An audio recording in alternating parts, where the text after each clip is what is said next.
आप देख रहे हैं पुलिस वाला वेब न्यूज। मैं हूं आपके साथ हर्षिता। नागेश उर्फ रमा कवासी 1 लाख नामी माओवादी द्वारा हथियार सुरक्षा के साथ आत्मसमर्पण।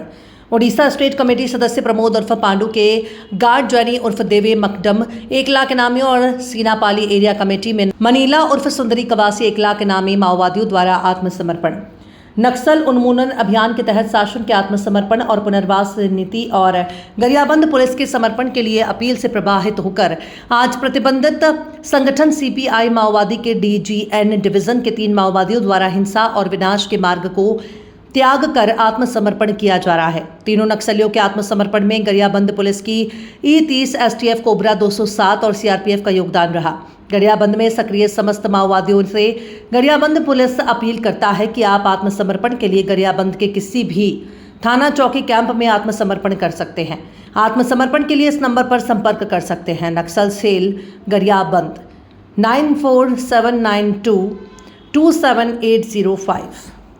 जैनी और मनीला तीनों के ऊपर 1 लाख का इनाम था। ये पार्टी सदस्य के रूप में नक्सल संगठन में कार्यरत थे। इसमें जो जैनी है वो 2016 में भर्ती हुई थी, जो पिछली मुठभेड़ में प्रमोद नाम का जो नक्सली कमांडर मारा गया था उसकी गार्ड के रूप में कार्यरत थी। और मनीला जो नक्सली आत्मसमर्पण किया वो 2020 से नक्सल संगठन में कार्यरत थी।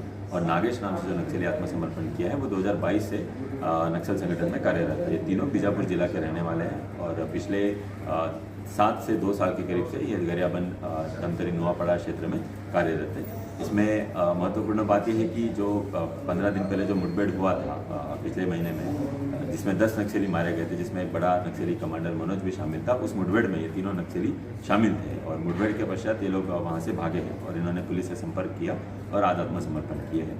और इसमें जो नागेश नाम से जो नक्सली सरेंडर किया, उससे पहले 2 बार जो नक्सल संगठन छोड़कर भागने की कोशिश किया था, लेकिन इनके जो नक्सल कमांडर के द्वारा उसको ज़बरदस्ती रोका गया और फिर से संगठन में अपनी मर्जी के खिलाफ उसको फिर से लाया गया। लेकिन इस बार मुठभेड़ के बाद उसे मौका मिला और तीनों ने काफ़ी समय से छोड़ने की मन बना के रखे थे, तो इनको जब मौका मिला तो तीनों ने पुलिस से संपर्क किया और आज आत्मसमर्पण किया है।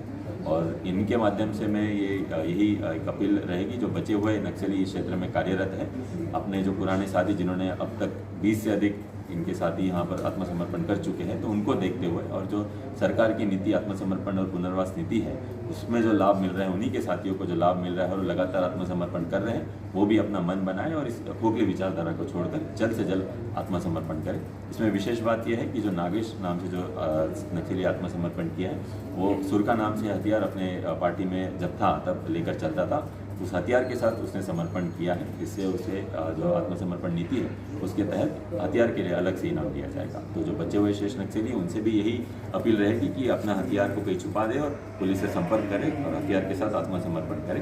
तो हर हथियार के ऊपर अलग इनाम है, उस अनुरूप उनको इनाम सरकार की जो पुनर्वास नीति है उसके तहत दिया जाएगा।